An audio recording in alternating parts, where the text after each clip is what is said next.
Agradecemos a ABA Científica la atención que tuvo con nosotros el día de hoy como refrigerios para esta jornada. Ahora continuamos con la presentación de la conferencia Seguridad Transfuncional e Intervención de Riesgos, puntos críticos de vigilancia y control en el servicio transfusional, a cargo de la Lady Alejandra Toro Espinosa, quien es bacterióloga y laboratorista clínico del Colegio Mayor de Antioquia, especialista en hematología y banco de sangre, la Pontificia Universidad Javeriana, auditora interna de calidad de la Universidad de Antioquia, asesora científico en inmunohematología de Biocientífica Limitada. Bienvenido.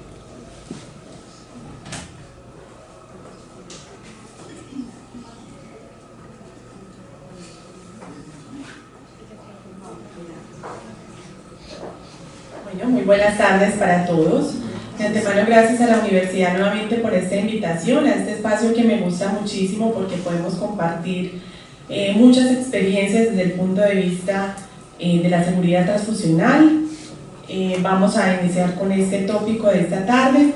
Primero vamos a proyectar un video y luego lo vamos a comentar un poquitico. Sean todos bienvenidos pues.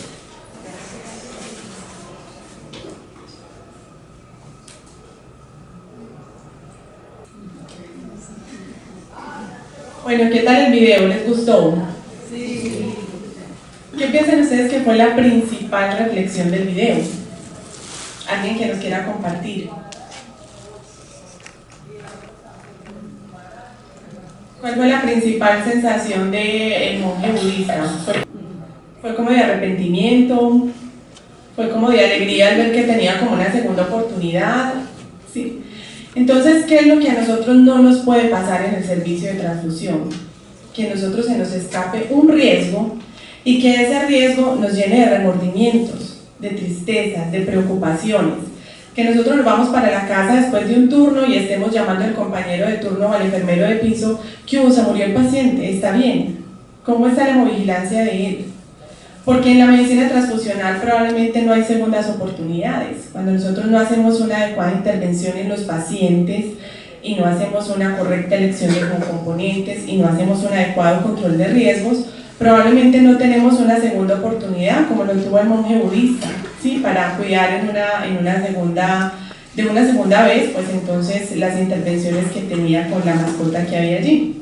Nosotros tenemos en nuestras manos vidas, pacientes, de los cuales de ese primer esfuerzo es el único y es el primero que nosotros tenemos que hacer de la mejor manera para que no haya pues eventos adversos.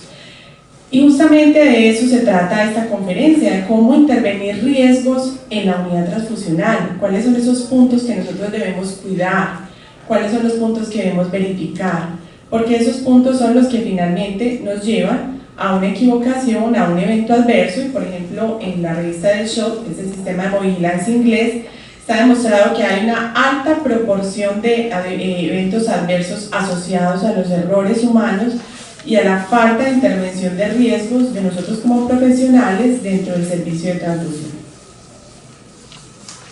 Entonces básicamente los objetivos de esta revisión es, primero, ¿qué debemos conocer en el servicio de transfusión?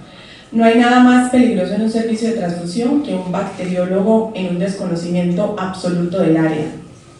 Cuando ustedes les dicen, y voy a aprovechar esta reflexión, aprovechar que veo pues también que tenemos la presencia de estudiantes, les dicen, usted se ganó el rural en Puerto Berrío, o en cualquier parte, algunos se ponen muy contentos, otros muy tristes, y bueno, entonces ya llega ese momento del rural, a empacar la maleta, entonces se llevan el libro de microbiología, se llevan los libros de química clínica, las tablas para ver cómo es que se hace la gráfica de Levy y Jenny y todas las cosas de control de calidad, ¿sí? Pero yo les pregunto, ¿qué se llevan para el servicio de transfusión? Probablemente nada. No nos llevamos a veces unos conocimientos tan vastos, inclusive porque el programa académico todavía no tiene la suficiente rigurosidad para darnos todas esas cantidades de horas en banco de sangre. Y miren lo paradójico, resulta que cuando nosotros nos equivocamos en el servicio en el laboratorio clínico, por ejemplo, por un resultado erróneo de creatinina, muy probablemente el médico le llame la atención y ¿qué va a pasar? Que devuelve el resultado y solicita una segunda muestra. ¿O qué puede pasar también? que remite a que el paciente se haga los exámenes en una nueva institución. Pero ¿qué pasa en el servicio transfusional si nosotros hacemos una transfusión errónea? El servicio de transfusión, paradójicamente, es lo que a nosotros como profesionales nos lleva más fácil a las demandas civiles y penales que el mismo laboratorio clínico. Y aún así, yo visito instituciones y me doy cuenta que hay algunas en donde tienen un control de calidad para química, para infecciosas, la berraquera. Y el servicio transfusional parece la cenicienta del laboratorio. No hay un control de calidad, qué dificultad para comprar unas células. Y no es propaganda comercial, pues, pero es a eso a lo que quiero llegar. Es importante que nosotros el servicio transfusional lo empecemos a vivir diferente. Lo tenemos que vivir como esa parte del laboratorio. Y les doy una noticia, ahorita lo dijo el mismo doctor, que los doctores no tienen mucha información respecto a las intervenciones en medicina transfusional y siempre paradójicamente llegan a apoyarse en el bacteriólogo. Entonces el bacteriólogo que llega ya tampoco tiene idea de lo que está pasando con el servicio. Entonces, ¿qué va a pasar con los pacientes? Lo primero que quiero es invitarlos a todos a que se apasionen por el servicio transfusional. El día que ustedes eligieron ser bacteriólogos o microbiólogos, eligieron estar haciendo parte de todo este sistema. Y al hacer parte de todo este sistema, entonces deben aprender a querer y a conocer el servicio transfusional en todas sus dimensiones. Lo segundo es que en los objetivos de la revisión de hoy necesitamos saber qué documentar en el servicio transfusional. Nosotros vemos que hay guías y que hay POEs y que hay procedimientos y que hay registros para todas las partes del laboratorio clínico, pero los procedimientos para el servicio transfusional son muy escasos. Entonces, ¿qué vale la pena que nosotros realmente registremos en el servicio transfusional? Y lo tercero es qué controlar en el servicio transfusional, cuáles son los puntos. Ay, qué pena, pero es el mío y es una alarma. Entonces, si no se apaga.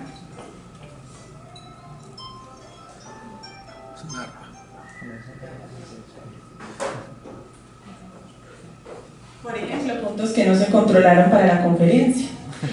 Entonces, ¿qué controlar en el servicio transfusional? Entonces, las células, los reactivos, los registros, los profesionales que tenemos a cargo y todas estas cosas que ya miramos nosotros también en la conferencia anterior. Solo para pasar rápidamente, lo primero es que nosotros tenemos que tener un absoluto conocimiento del marco normativo que nos rige en el servicio transfusional.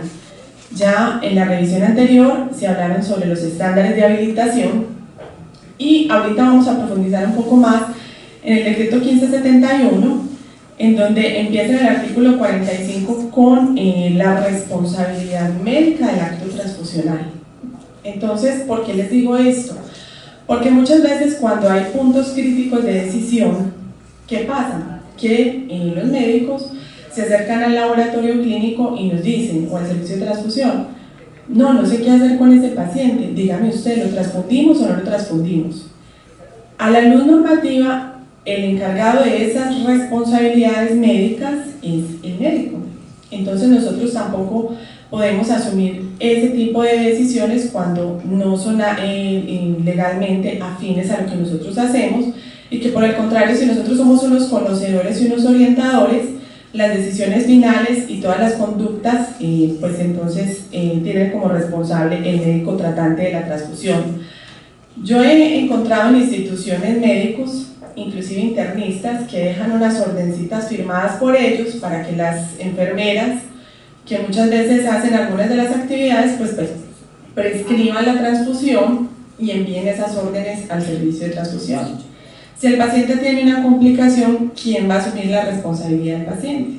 Entonces, un punto de verificación de nosotros siempre tiene que haber un médico responsable de ese paciente en el cual nosotros debemos hacer el proceso transfusional. Otra cosa importante es que en el artículo 47, la norma, que a pesar de que está muy obsoleta, tuvo en consideración los casos de extrema urgencia. En los casos de extrema urgencia, el trámite administrativo pasa a un segundo plano, porque es un paciente que está en un cuadro de choque hemorrágico y en ese momento pues todas las tareas administrativas se dan lugar en una segunda etapa. Así la norma, así el decreto, por ejemplo, nos dice que nosotros podemos hacer el despacho de los hemocomponentes que se requieran. El médico y el bacteriólogo, según los protocolos que institucionales concertan, si es un despacho de extrema urgencia, de unidades aviocompatibles o de unidades simplemente del paquete de urgencia, según el protocolo institucional, para atender ese primer momento, y en el segundo momento entonces se hacen todos los registros y las pruebas post-transfusión. La norma, el decreto sí nos pide que nosotros hagamos pruebas post-transfusión en aquellos pacientes. ¿Por qué? Porque es importante conocer si esa transfusión que yo hice en ese primer momento, en extrema urgencia, va a tener algún proceso de refractariedad en las siguientes horas, si me explico. En alguna oportunidad, una de las instituciones hizo un despacho de extrema urgencia a un paciente que tenía una fractura importante de cadera. Cuando se hicieron los primeros despachos, pues entonces no hubo ninguna novedad, se activó el protocolo de transfusión de urgencias y el paciente fue transfundido. Cuando se hicieron los análisis post-transfusión, se encontró que el rastreo de anticuerpos irregulares para este paciente tenía un anticuerpo anti-GK en título considerable y que las unidades que habían sido transfundidas eran antígeno positivas para el anticuerpo que tenía el paciente. Entonces, en esos casos, ¿cuál es el riesgo o cuál es la hemovigilancia que hay que activar en una segunda etapa? Esos eritrocitos probablemente no van a alcanzar a circular el tiempo que esperamos nosotros que circulen y por el cual nosotros hacemos la terapia transfusional. Entonces ya es un paciente que hay que vigilar en qué momento hace una refractariedad a sus cifras de hemoglobina, y fuera de eso hay que hablar al médico porque dependiendo del anticuerpo, el estado inmunológico del paciente y otras consideraciones, son pacientes que pueden hacer reacciones hemolíticas desde inmediatas a tardías. Entonces, en este caso, por ejemplo, los GK son anticuerpos que son altamente hemolíticos. La bibliografía reporta de que aproximadamente el 80% son inmunoglobulinas de tipo IgG 1 y 3, y eso hace pues que tengan una afinidad importante por el complemento, lo que quiso decir que en 72 horas la hemoglobina, que inicialmente estaba en 5,5 y después de la transfusión de las 3 unidades, a las 72 horas la teníamos en 5. Lo que quiere decir que es una nueva exposición, un nuevo evento transfusional para el paciente y pues el riesgo de nuevamente una inmunización para ellos. Es muy importante, y aquí va el segundo aporte normativo que nosotros debemos llevar como equipaje cuando vayamos a un servicio transfusional, es conocer muy bien el manual de normas técnicas y procedimientos que expide el Ministerio, porque eso está contemplado en el artículo 46. Entonces toda omisión que yo haga respecto al manual de normas técnicas también es considerado como una falta desde el punto de vista normativo, y si en algún momento por alguna de esas omisiones, por desconocimiento del manual, yo incurro en una mala práctica transfusional, pues entonces me voy a ver legalmente implicado. En este momento yo me atrevo a decir que en la ciudad una de las prácticas que más se nos dificultan son los protocolos de exsanguinotransfusión en las unidades neonatales, porque hay mucho desconocimiento respecto a cómo es el proceder en las transfusiones de los menores de 4 meses. Y en el manual, que incluso es desde 1996, hay un capítulo expresamente dedicado a las transfusiones pediátricas en menores de 4 meses y en la exsanguinotransfusión. Entonces hoy en día, después de casi 10 y más años de haber tenido este referente normativo, todavía encontramos que la transfusión en pediatría sigue siendo pues, totalmente desconocida dentro de los profesionales. Desde el día que haya una complicación o una demanda pues, por este tipo, pues no conozco a la fecha ninguna, puede haber grandes implicaciones por no conocer lo que nos dice el manual respecto al deber ser. Ahora, el artículo 50 nos hace referencia muy importante a lo que es todas las decisiones del paciente respecto a la transfusión. Y lo voy a ilustrar a la luz de otra historia.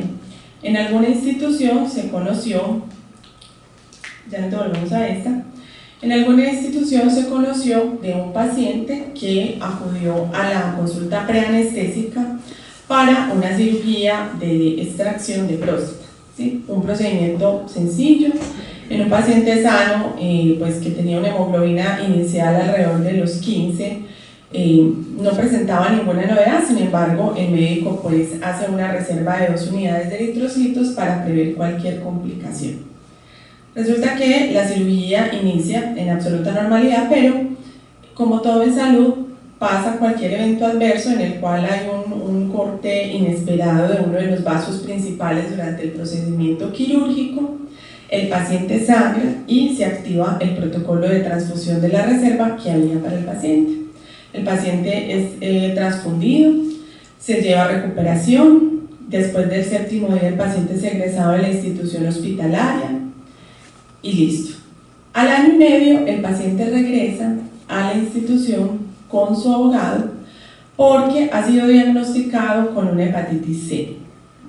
En ese momento en que ha sido diagnosticado con una hepatitis C, el abogado, porque además, un paréntesis, estos casos les encantan a los abogados, les fascinan, las demandas de salud son súper apetecidas por ellos. Entonces, claro, había un abogado bastante interesado en el caso, lo acompaña, hacen pues el primer alegato con todo, pues, todo el protocolo legal y todo lo que se activa, y solicitan pues en ese entonces al juez que sea sancionada la institución porque a raíz de la transfusión el paciente adquirió su hepatitis C. Pero la institución dijo, no, un momentico, es que ellos son conocedores de que uno de los riesgos de la transfusión es que puede haber una infección transmitida, son los periodos de ventana, las contramuestras del banco estaban excelentes, porque el banco guarda unas contramuestras para esas investigaciones, encontraron que en efecto estaban completamente negativas y que había sido pues realmente un periodo de ventana, que aunque en nuestra era ya cada vez son más pocos los eventos adversos asociados por ellos, pues pueden todavía existir. Entonces ya la contraparte dijo, ah no, muy bien, listo, nosotros queremos saber en qué parte el paciente era conocedor de que ese riesgo era inminente de materializarse en el paciente y que pues entonces podría ser perfectamente aceptado por él en el momento que asistió a su consulta preanestésica. Y empieza la institución a buscar el consentimiento informado, y el consentimiento informado no está por ninguna parte, porque el único consentimiento que había era el de los medicamentos, el que hace firmar la enfermera para colocar la anestesia, etcétera, etcétera. Entonces hay mucha ligereza con el consentimiento informado, imagínense en todo lo que pasó. El consentimiento informado no es fírmeme acá, el consentimiento informado es un documento en donde a la luz normativa es el médico, ¿sí? O en este caso la enfermera jefe, quien habla con el paciente y pide la legitimación para el acto o la invasión. Es considerado también un asentimiento informado, salvo consideraciones especiales donde prima la imposición coactiva, en donde ya es un paciente NUCI, ¿cierto? En donde ya el médico pues es el que tiene el control allí cuando no están sus familiares. El consentimiento no es una coartada que libere al profesional de errores médicos o dolo. O sea, que yo diga, ah, no, es que eso pasó, no, realmente qué pesar del paciente, pero yo me podía equivocar, no. Para eso no es un consentimiento informado. El consentimiento informado tiene dos partes muy importantes y es, primero, que el médico revele la adecuada información al paciente, y la adecuada información no es firme acá, sino naturaleza del riesgo, magnitud, probabilidad de materialización de ese riesgo, inminencia de la posibilidad de materialización. Y dos, que el médico obtenga la aprobación del paciente para que éste pues entonces pueda proceder de manera terapéutica con él. Entonces no se les olvide eso, porque también en salud hay una cosa que es el principio de solidaridad, y es que en la medicina transfusional todos los que hacemos parte de la cadena transfusional tenemos que ver en investigaciones de este tipo. Entonces sí es nuestro deber desde la unidad transfusional mínimamente preguntar o conocer si ya existe un consentimiento informado y pues está expreso la transfusión, no el de los medicamentos o el de otros procesos, y por ende se sobreentiende, no, porque la transfusión merece pues como un capítulo aparte y así está contemplado en el decreto. Todo el reglamento normativo que me rige a mí como profesional en el servicio de transfusión. Entonces, no se les olvide, los que van a hacer rural, que el primer equipaje, dentro del equipaje de los tacones, los barnices y todo lo demás, van a llevar las guías y todos los links del ministerio y un buen plan de datos para los que puedan acceder a internet, para que hagan un curso intensivo, ¿sí? Para leer todo esto. Motívesen a la educación no presencial, los diplomados.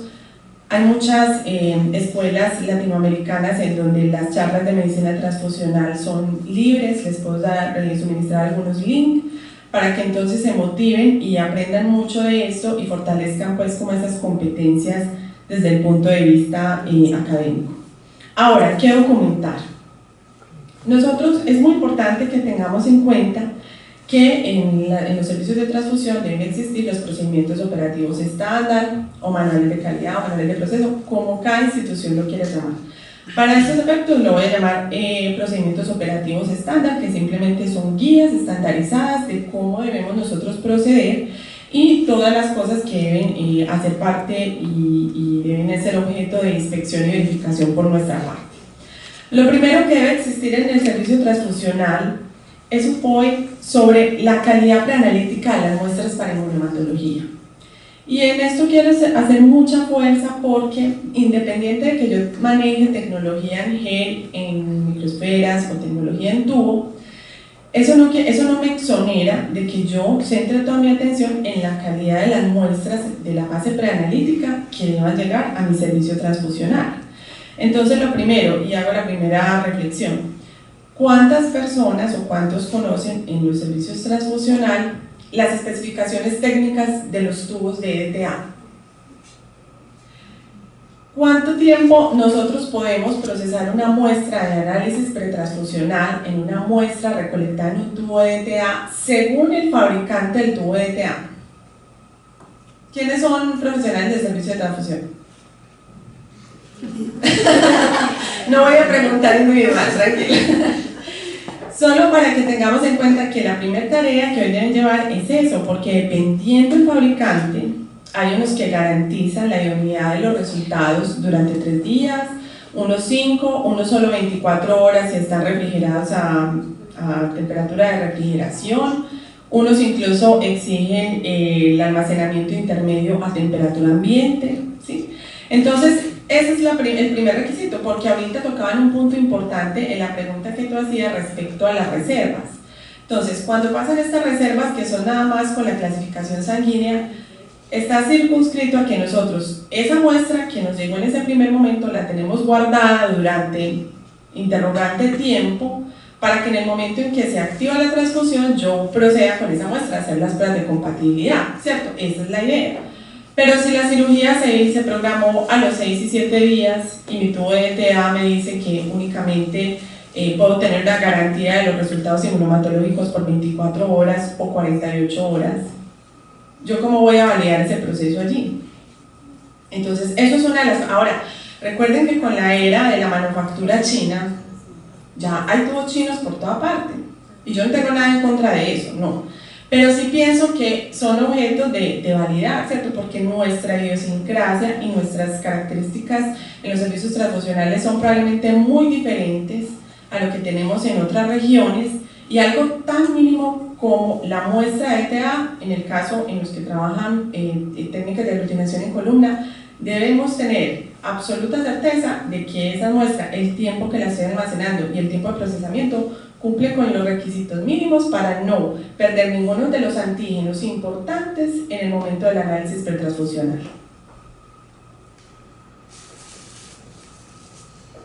Bueno, esto ya lo dijimos. Lo segundo es que deben existir procedimientos operativos estándar para la recepción de los reactivos de inmunohematología por los proveedores. En los bancos de sangre esto probablemente se cumple a la perfección, porque este es uno de los puntos que más disfruta el INVIMA en sus visitas de vigilancia y control. Pero ¿qué pasa? Que como el servicio de transfusión lo visita habilitación, probablemente haya mucha laxitud en este punto respecto a los reactivos de inmunomatología. Y resulta que ¿cuáles son esos puntos de control? Primero, la temperatura de recepción. Segundo, la inspección física que yo tenga de los reactivos. ¿Cuántas veces llegan con las etiquetas húmedas, desprendidas de los frascos en caso de antisueros, o tarjetas en mal estado, perforadas, con algún control de temperatura alterado? La integridad de los empaques primarios. Yo tengo que conocer cuál es el empaque primario de mi producto, porque si yo, por ejemplo, estoy con un distribuidor que tan querido no me vende sino día 2 y día 3 porque eso se me vence, pero eso no es el empaque primario del producto, entonces ¿cómo voy a garantizar yo la idoneidad de mis resultados? Esas son cosas que yo debo verificar y controlar en el servicio transfusional. Segundo, la información del INVIMA. Cada 30 días el INVIMA hace en su página un listado de los reactivos, antisueros y células que han tenido alguna notificación internacional o algún problema de reactivovigilancia acá. Yo debo ser muy curioso y pues estar muy enterado de todas esas cosas, porque pues finalmente esos son los reactivos que llegan para mis receptores y son los resultados que yo estoy firmando. Si alguien tiene una duda, Jennifer Flores es excelente investigadora de los registros de tecnovigilancia y por ejemplo puede apoyar, uno siempre se apoya de su banco proveedor para consultas como de este tipo. Los controles necesarios, los registros de CARLEX y control de reincidencia, lo decíamos, si yo ya sé que hay un lote con alguna notificación y ese lote vuelve y me lo envía a mi proveedor, ¿yo para qué utilizo esos reactivos para el análisis pretransfusional? El almacenamiento que yo tenga en el servicio, la retroalimentación a los proveedores, es muy importante. Los proveedores, y lo digo pues con conocimiento de causa, somos muy sensibles a las evaluaciones y a la retroalimentación que también nos dan, porque muchas veces en medio de la confianza entonces, ay no, pero es que ellos son tan queridos que les vamos a poner una quejita por eso.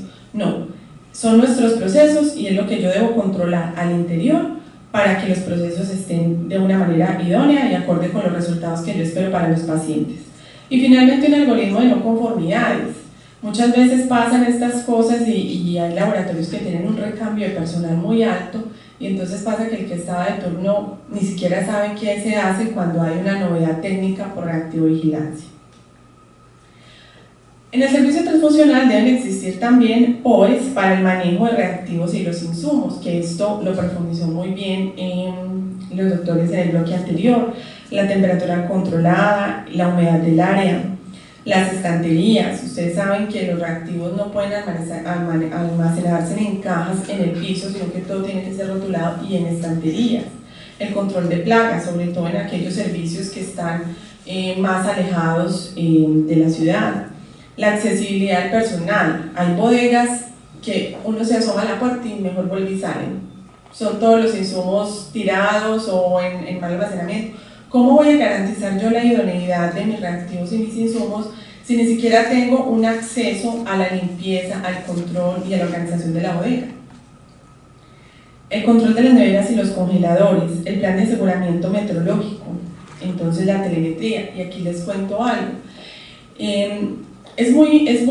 Ahorita con la modificación que tuvo la norma, primero se exigía un bacteriólogo en el servicio transfusional, independiente de que éste tuviera o no el volumen de transfusiones necesarias para que pues, se justificara esa mano de obra.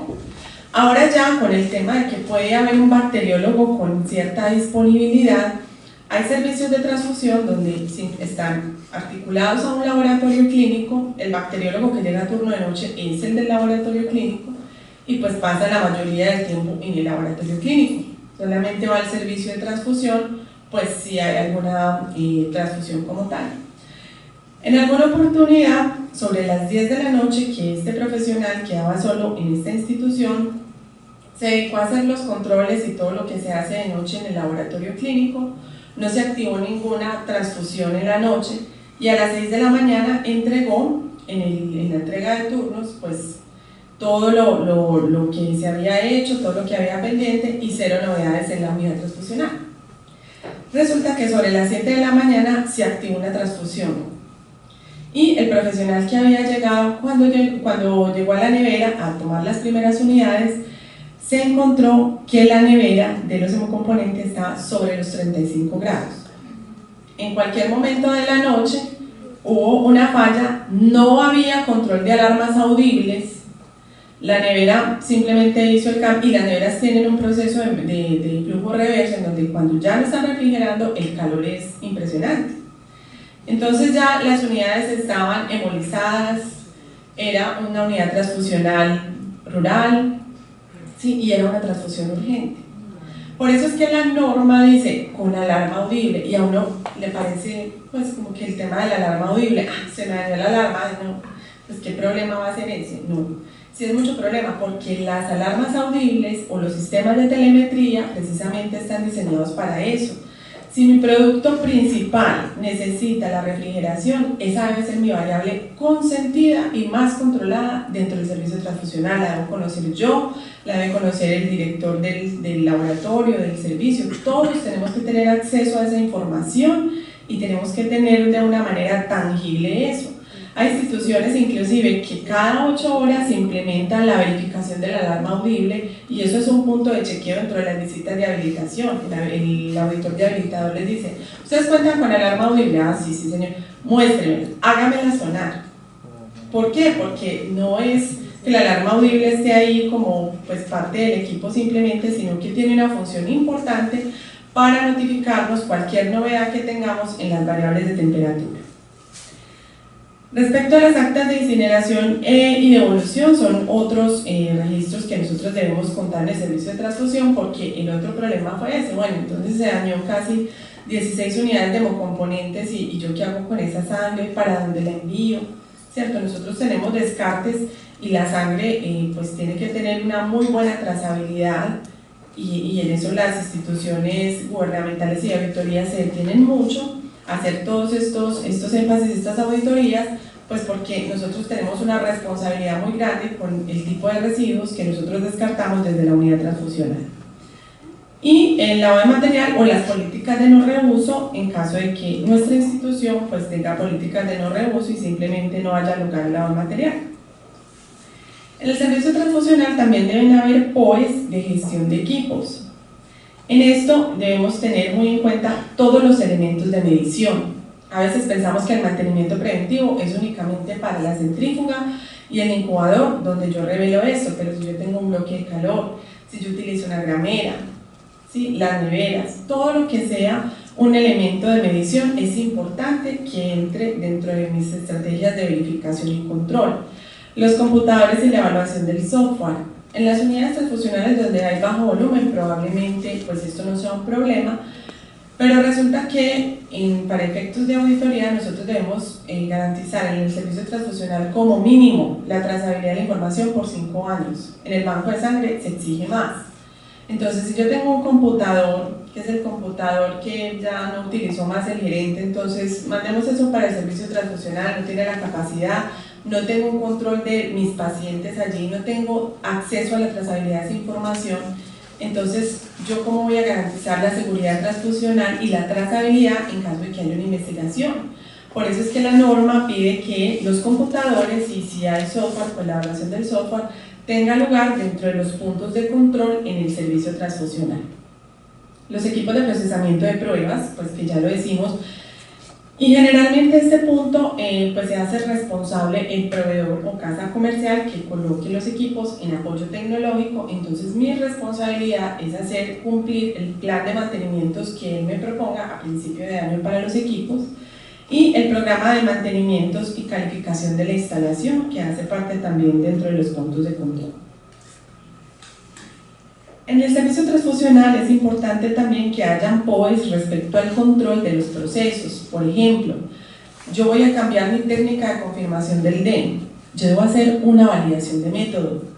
¿Por qué debemos validar los métodos? Porque nosotros no debemos creer tan ciegamente en lo que nos dicen los fabricantes. Yo tengo que ver que ese reactivo y que ese antisuero realmente cumple con las especificaciones mínimas que yo necesito para implementarlo en el análisis pretransfusional. 2, porque es un objeto de auditoría y de verificación y control, ¿cierto? Del habilitador cuando se hacen las visitas a las unidades transfusionales. Y 3, porque eso apunta a la seguridad transfusional y a una mejor vigilancia institucional, que yo tenga todas mis técnicas bajo un control. Ahora, voy a cambiar de plataforma tecnológica, yo debo validar los métodos, las pruebas, los reactivos y todo el sistema que voy a empezar a utilizar en adelante. Hay varias guías que nos sugieren cómo hacer la validación. La validación de método tiene unos requisitos mínimos para que también tenga validez. Yo tengo que tener los objetivos claros, tengo que tener las variables de medición, una discusión, unas conclusiones, debe haber un grado de concordancia aceptado respecto a lo que yo espero para el cambio de plataforma tecnológica o reactivo si así lo requiero. Bien. Ahora, el servicio transfusional debe tener también un control de calidad interno y externo, como lo decía Alejandro en el primer bloque. Y eso es actual. En Medellín existen todavía instituciones que no cuentan con un control de calidad interno. El control de calidad no tiene que ser ni siquiera comercial. La norma nunca dice tiene que ser el control de calidad de tal casa comercial, no. Usted puede perfectamente, con muestras conocidas, remitidas del banco y validadas, hacer un control rutinario, ¿sí?, para su servicio transfusional, pero deben estar consideradas las variables de confianza para garantizar un adecuado control de calidad. Las auditorías al banco proveedor, esto es muy importante. Los servicios de transfusión no todos hacen auditoría a su banco proveedor. El banco proveedor tiene una responsabilidad muy grande con el servicio y con el abastecimiento de la sangre. Entonces yo, como servicio transfusional, debo ir a hacer unas visitas periódicas, conocer cómo fue el resultado de su visita en INVIMA del banco proveedor, ¿sí?, y saber en qué estado está mi banco. No esperar a que de pronto el banco me notifique, ve, lo que pasa es que tuvimos un cierre por esto y esto, entonces ya no puedo ser más tu banco proveedor, y nunca supimos realmente qué era lo que pasaba. El banco proveedor puede compartir los planes de acción y nosotros podemos hacer parte de esos planes de acción. Entonces las auditorías son muy importantes. Yo les hago una pregunta: ¿cuántos de ustedes conocen los resultados de control de calidad mensual que hace el banco de sangre a los hemocomponentes dentro del banco de sangre? Probablemente no. Entonces, reconocer ese control de calidad mensual me permite a mí garantizar que los hemocomponentes que estoy recibiendo cumplen con los requisitos mínimos para yo garantizar a la vez la idoneidad en los servicios de transfusión. Los procedimientos operativos estándar que también deben hacer parte del servicio transfusional tienen que ver con el control de los documentos, que también hacen parte dentro de lo que nosotros tenemos allí, los registros aplicables, todo el sistema de homovigilancia de estadísticas, como nos lo contó ahorita el doctor, todos los registros pues, que hagan parte de la trazabilidad, y un instructivo en donde se defina cómo va a ser la creación y la actualización de esos procedimientos, ¿cierto? ¿Por qué? Porque los procedimientos en medicina transfusional deben actualizarse. Por ejemplo, las reservas. Si yo llevo un servicio transfusional de una institución que está empezando las operaciones, ¿sí?, y resulta que el servicio de transfusión inicialmente pues atendía como lo que son las gripas, las enfermedades crónicas, y la transfusión inicialmente eran unos 5 a 10 hemocomponentes al mes, pero llegó un nuevo gerente. Y el nuevo gerente dijo: no, ¿cómo así? Yo voy a poner aquí ortopedia porque es que pues, la institución también necesita facturar, necesitamos hacer un recambio de camas más interesante. Entonces, bueno, va a llegar una unidad de ortopedia y de trauma.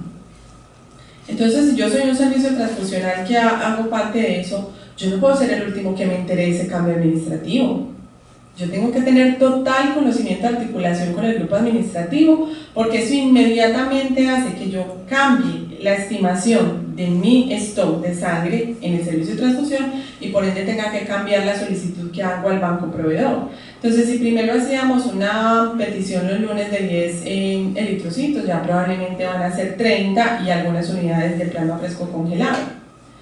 Pero en eso sí conocí una demanda en donde simplemente el profesional en una institución de alta complejidad pues nunca presentó la necesidad de tener un stock de plasma fresco congelado y hubo una muerte materna asociada a eso, porque precisamente si hay un servicio de transfusión y en una clínica donde se atiende maternidad, pues es porque voy a tener todos los componentes para atender esa primera urgencia y garantizar que no va a haber una muerte materna. Entonces, ahí también nosotros tenemos una responsabilidad muy grande en el análisis de las reservas del stock. ¿Cuál es el propósito que nosotros tenemos en las pruebas de compatibilidad? Las pruebas tienen como propósito la selección de componentes que tengan una supervivencia aceptable al ser transfundidos y no causen daño al receptor. Muchas veces vamos eligiendo algunos hemocomponentes sin saber si sí van a tener una supervivencia aceptable en el tiempo. Eso es muy importante que lo valoremos y lo tengamos pues presente. Las pruebas de compatibilidad incluyen la verificación de la clasificación del donante, determinación ABO y RH, anticuerpos irregulares del receptor y prueba cruzada mayor. Esto es lo que exige la norma hoy aquí en Colombia. Entonces hay servicios de transfusión donde se espera que el bacteriólogo, sobre todo en las áreas más rurales, simplemente tengan una clasificación directa inversa y sobre eso se haga un despacho. Sean conscientes que ustedes son las personas que firman esos resultados y que pues realmente esa omisión de la norma en ese punto pues cae sobre la parte administrativa de la clínica, pero en ustedes como profesionales también.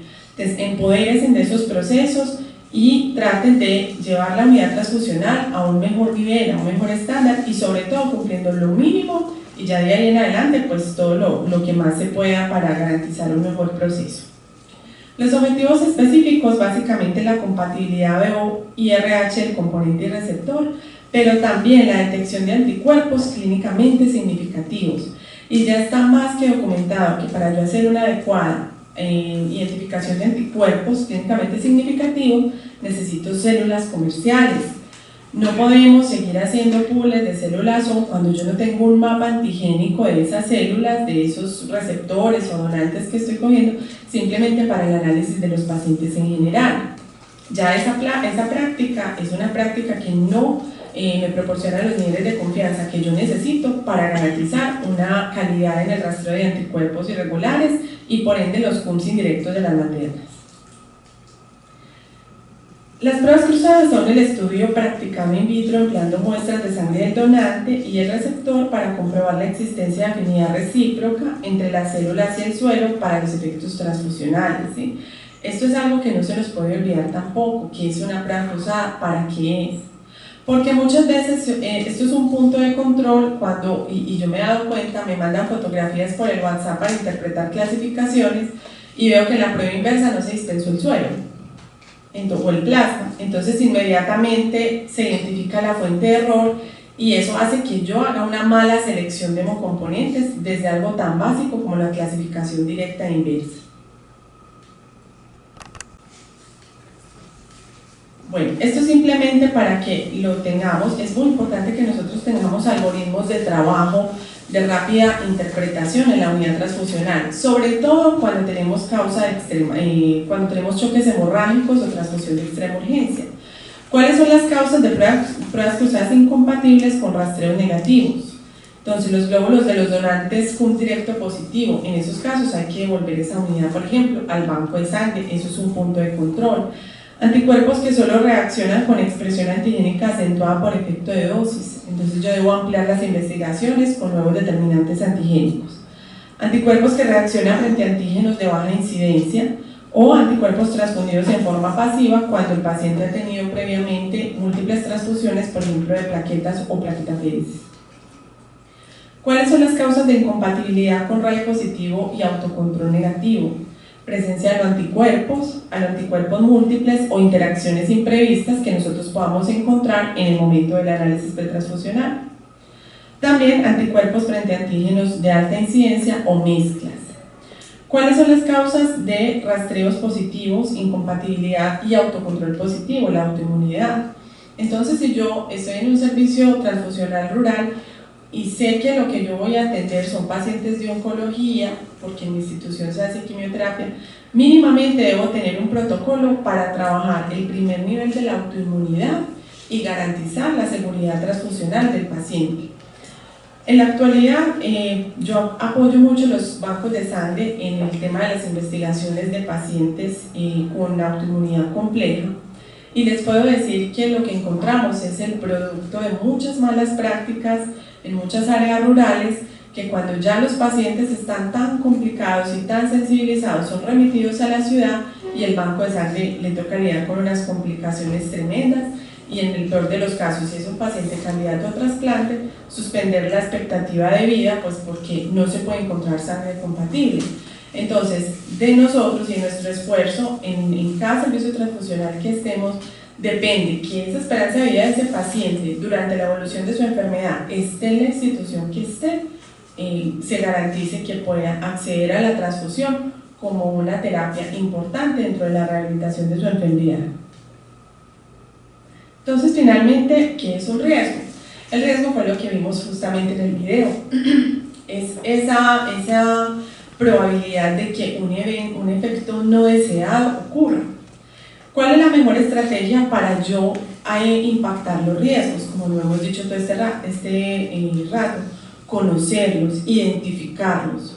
Yo no puedo ir a una conferencia, por ejemplo, de minimización de riesgos y decir, miren, es muy importante garantizar que el material esté limpio. Ah, no, tengo un auxiliar que lava el material también. No. Cuando uno va a impactar riesgo, uno tiene que ser muy desconfiado y establecer puntos de control en cada uno de los puntos transfusionales. Entonces, por ejemplo, dentro de los más comunes, el material sucio, en las instituciones que se hace todavía reuso de material, contaminaciones del diluente. Yo esto lo he contado mucho, pero me ha tocado instituciones que el diluente en donde se hace la suspensión de los eritrocitos está contaminado con blastoconidias.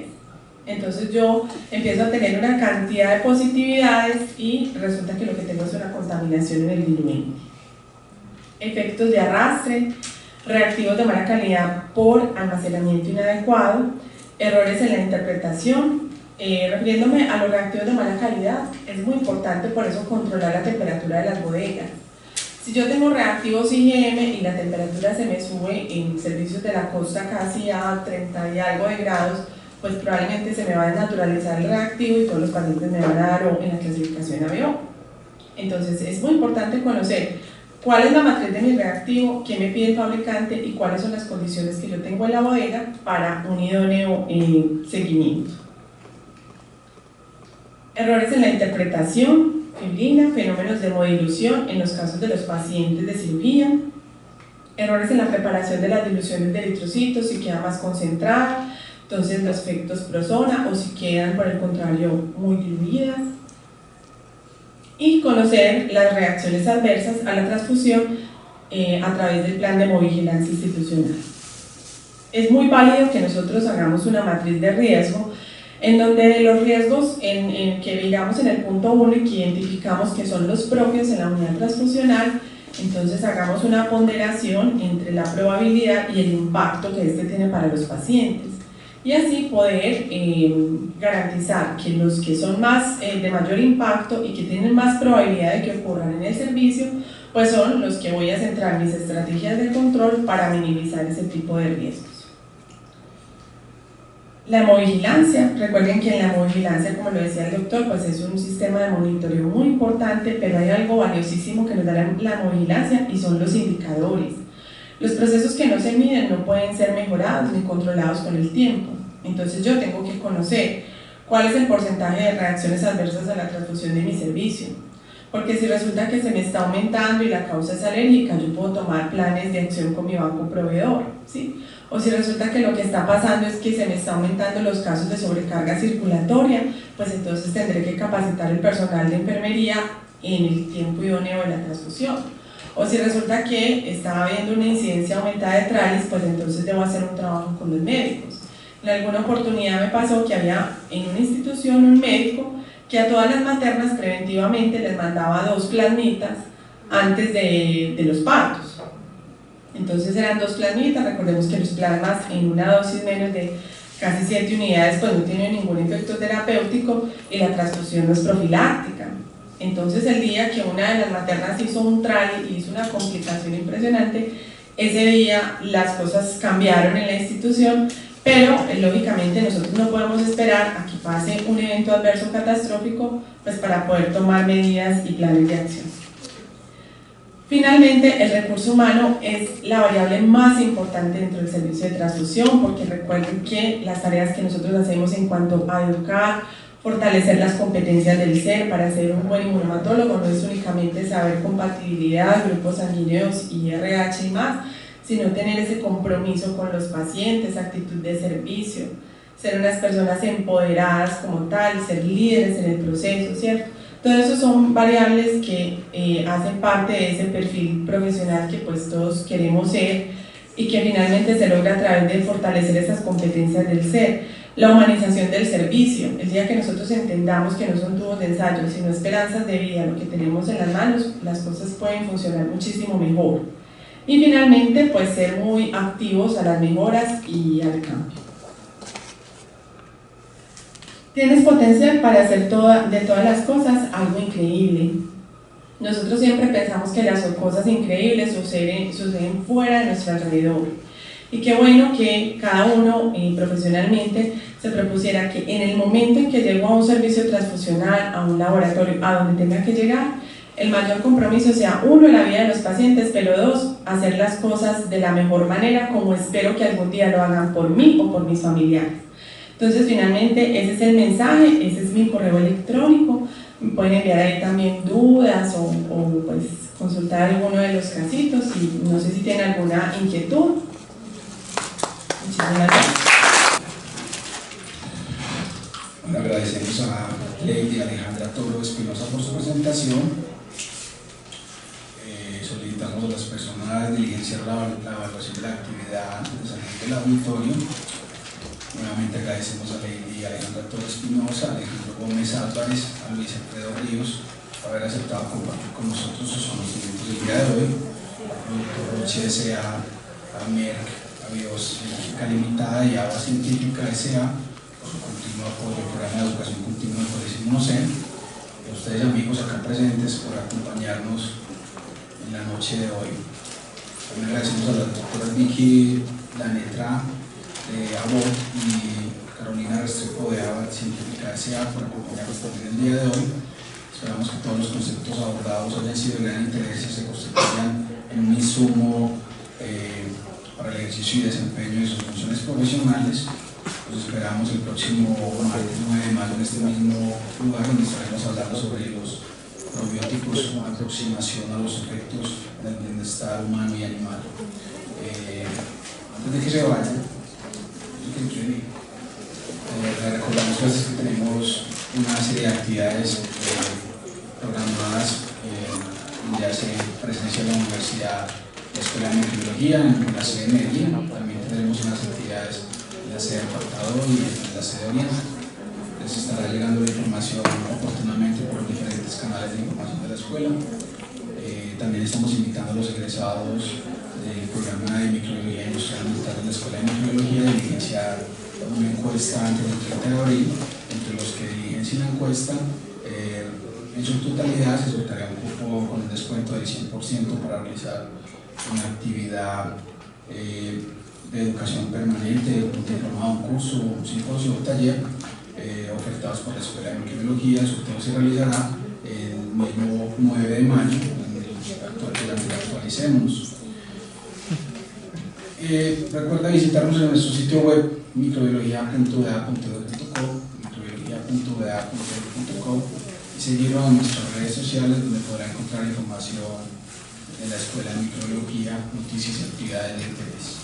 Esperamos que tengan una feliz noche. También los invitamos al Cine Club, que tendremos el próximo martes 25 de abril a las 10 de la mañana en los bajos de la Biblioteca Central. Que tengan una feliz noche. Muchas gracias.